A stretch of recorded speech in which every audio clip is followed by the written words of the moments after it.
इसके बाद भाई नाज़िर अहमद सवाल कर रहे हैं, अस्सलाम वालेकुम मुफ्ती साहब। वालेकुम अस्सलाम व रहमतुल्लाहि व बरकातुहू। मैंने आपसे सवाल किया था कि एक शख्स शादी से पहले कहता है कि मैं जिससे शादी करूंगा उसको तलाक, लेकिन उसे ये याद नहीं आ रहा कि मैंने ये ज़ुबान से कहा था कि दिल में सोचा था, या आधा ज़ुबान से और आधा दिल में कहा था, लेकिन उसका ज़्यादा गुमान आधा बोलने का और आधा दिल में सोचने पर जा रहा है, तो क्या हुक्म होगा?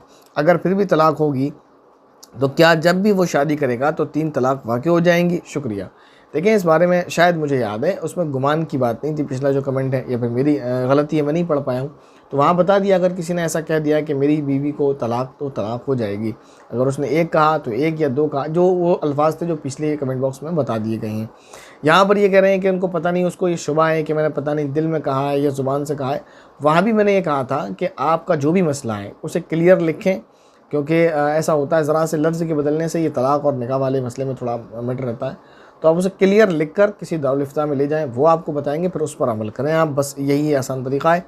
वरना मेरे ख्याल से पिछले कमेंट में जहन और दिल की बात नहीं थी, इसमें दिल की भी बात है। फिर ये कि उनको ध्यान नहीं आ रहा है मैंने कहा था कि मैंने सोचा था। अगर सोचा था तो फिर तो वहम के चक्कर में ना पड़े। आपको ये भी नहीं पता कि आपने बोला है या सोचा है, फिर कल को आपको ये भी नहीं पता होगा कि मैंने सोचा भी था या नहीं सोचा था। तो जो भी भाई हैं उनसे कहें वहम में ना पड़ें आप, जो भी बात है आप क्लियरली लिखें और उसको दारुल इफ्ता में किसी में ले जाएं, उसी पर आप अमल करें, बेहतर आपके लिए यही है। इसके बाद एक बहन ने सवाल किया, अस्सलाम वालेकुम भाई। वालेकुम अस्सलाम व रहमतुल्लाहि व बरकातुहू। सवाल ये है, सजदे में 3 बार सुब्हान रब्बियल आला, दूसरे सजदे में 5 बार पढ़ लिए, या एक रकात के बाद दोनों सजदों में 3-3 मरतबा, दूसरी रकात के सजदों में 5 मरतबा, यानी कमी बेशी हो जाए। पेशी लिखा है, पेशी नहीं होता बेशी होता है, बी से लिखें, ठीक है। कमी बेशी हो जाए तो क्या करें? ऐसा नहीं पढ़ना चाहिए, बताइएगा ज़रूर, जज़ाकल्लाह। देखिए, ये करना नामुनासिब है।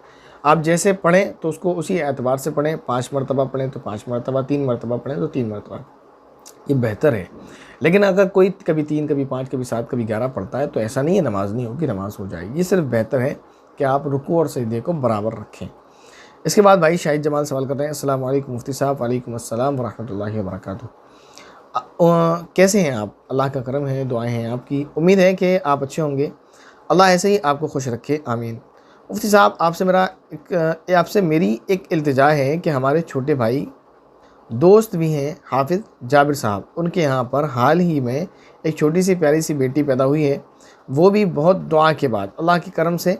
ये बहुत ही खुशी की बात है। मुफ्ती साहब, फ़िल्ज़ा नाम कैसा है? फ़िल्ज़ा के माने बताएं, और आपसे गुजारिश है कि आप अपनी दुआ से फ़िल्ज़ा को दुआ दें, अल्लाह ताला फ़िल्ज़ा को दीन की दौलत से नवाज़े, वगैरह वगैरह। आपसे इल्तिजा है कि आप इस कमेंट को ज़रूर शामिल करें।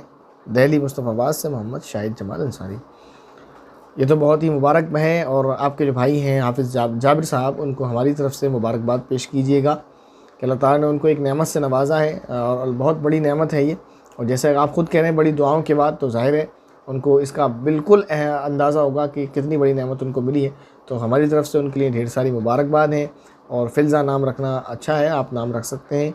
फ़िल्ज़ा के माने हैं जिगर का टुकड़ा, गोश्त का टुकड़ा, जिगर सोना या चांदी का टुकड़ा, यानी कीमती चीज़ जो भी है, तो फ़िल्ज़ा नाम रखा जा सकता है। और दुआ करते हैं अल्लाह रब्बुल इज़्ज़त फ़िल्ज़ा से दीनी खिदमत ले, और अल्लाह ताला फ़िल्ज़ा को अपने वालिदैन की आँखों की ठंडक बनाए, और फ़िल्ज़ा को अल्लाह ताला राह रास्त पर चलाए। और पुराने जो दौर में गुज़री हुई अल्लाह की नेक बंदियाँ हैं, सहाबा और सहाबियात में और ताबइया में, उनके मुताबिक ज़िंदगी गुजारने की अल्लाह ताला तौफ़ीक़ अता फ़रमाए।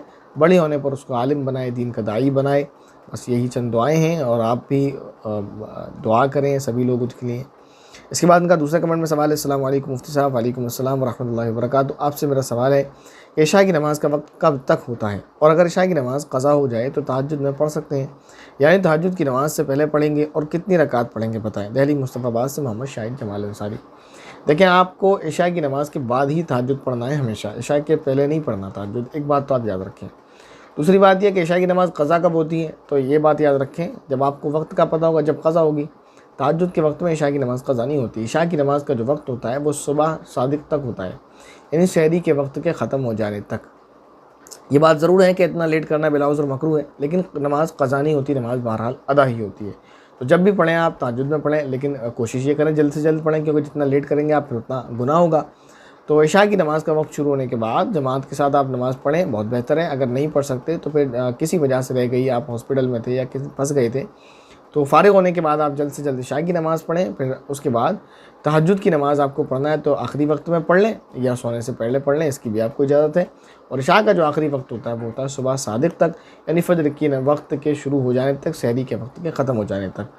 और तहज्जुद जो आपको पढ़ना है वो इशा के बाद ही पढ़ना है। इसके बाद भाई मोहम्मद मुश्ताक सवाल कर रहे हैं, अस्सलाम वालेकुम। वालेकुम अस्सलाम व रहमतुल्लाहि व बरकातुहू। सवाल है कि रोड पे कपड़े पर छींटे पड़ गई तो नमाज का क्या हुक्म है? अगर वो छींटे 1 अंग्रेज़ी रुपये के फैलाव से कम हैं, वो पेशाब की या गंदे पानी की छींटें हैं और वो 1 अंग्रेज़ी रुपये के फैलाव से कम हैं, यानी चंद जगह पर, थोड़ी सी यहाँ पर, थोड़ी सी यहाँ पर, यहाँ पूरी कपड़े पर हैं, तो उसको आप इकट्ठा करके देखें। अगर वो 1 अंग्रेज़ी रुपये के फैलाव से कम है तो फिर उसमें नमाज़ हो जाएगी। लेकिन बेहतर यही है कि उसको चेंज कर लिया जाए या धो लिया जाए, फिर नमाज़ पढ़ें। लेकिन अगर ऐसे में नमाज़ पढ़ ली और 1 रुपये के फैलाव से वो कम है तो नमाज़ हो जाएगी। लेकिन अगर सबको इकट्ठा करने के बाद वो 1 रुपये के फैलाव से ज़्यादा नज़र आती है तो फिर नमाज़ नहीं होगी। दूसरा सवाल ये, कपड़ा नापाक हो, कपड़ा धोने के बाद में कपड़ा सूखा ना हो, कपड़े पर पानी टपकना बंद हो जाए तो नमाज के लिए इस्तेमाल कर सकते हैं? बिल्कुल कर सकते हैं। कपड़ा आपने पाक कर लिया, कपड़ा पाक हो गया, 3 मरतबा आपने निचोड़ने के बाद, उसके बाद चाहे वो बिल्कुल तर हो तब भी आप नमाज़ पढ़ सकते हैं। आप तो ये कह रहे हैं कि पानी बंद हो जाए, सूखा ना हो, बिल्कुल गीला कपड़ा पहनकर भी पढ़ लेंगे तब भी हो जाएगी, वो तो फिर आपके मिजाज के ऊपर है। इसके बाद सवाल है, एक बहन का उन्होंने सवाल किया, अस्सलाम वालेकुम। वालेकुम अस्सलाम व रहमतुल्लाहि व बरकातुहू। मेरा नाम मारिया इस्लाम है, सिटी यूपी गाज़ीपुर से हूँ। मैं आलिमा करना चाहती हूँ। आप डिटेल में बता दें कि आलिमा के लिए हमें सबसे पहले क्या करना चाहिए। आप आलिमा के लिए अलग से वीडियो क्लिप बना दें, बड़ी मेहरबानी होगी, जज़ाकल्लाह। आलिमा का या आलिम होने का एक बाकायदा सिलेबस है, कोर्स है, तो उसके लिए आपको किसी मदरसे में एडमिशन लेना होगा या ऑनलाइन जो मदरसे हैं आलिमा कोर्स करा रहे हैं उसमें आपको ऑनलाइन एडमिशन लेना होगा या बाकायदा मदरसे में जाना होगा। लेकिन मेरी राय है कि आप ऑफ़लाइन इल्म हासिल करें ऑनलाइन के मुकाबले में। लेकिन अगर आप ऑफ़लाइन नहीं कर सकते तो फिर ऑनलाइन कर लें, ना करने से तो बेहतर है। बहरहाल ये कि बाकायदा एक सिलेबस है, उसको पढ़ना होगा, वो मदरसे वाले आपको बताएंगे कि कहाँ से आपको स्टार्ट करना है। इस बारे में जब तक या कभी अल्लाह ताला हमें मौका दे तो हम ऑनलाइन इस सिलसिले को शुरू करें, तब आपको बताया जा सकता है कि आपको क्या करना है। बहरहाल ये कि आप या तो ऑफ़लाइन एडमिशन लें या फिर ऑनलाइन एडमिशन लें। इन दोनों में से कोई काम अगर आप नहीं कर सकते तो फ़िलहाल बस आपके लिए इतना ही है कि चंद किताबें हम आपको बता सकते हैं। अगर आप चाहें तो उन किताबों के नाम आपको बता दिए जाएंगे, वो किताब आप पढ़ें और उसको आप पढ़ लें, उस पर अमल करें, आपके लिए काफ़ी होगा। और बाकायदा अगर आपको आलिम बनना है, प्रॉपर आलिमा बनना है, तो फिर आपको उसके लिए किसी मदरसे में ऑफ़लाइन या फिर ऑनलाइन कम से कम एडमिशन लेना होगा। इसके बाद एक बहन है पाकीज़ा बीबी के नाम से, उन्होंने सवाल किया है और वो इस कमेंट बॉक्स का लास्ट सवाल है। उनका सवाल है,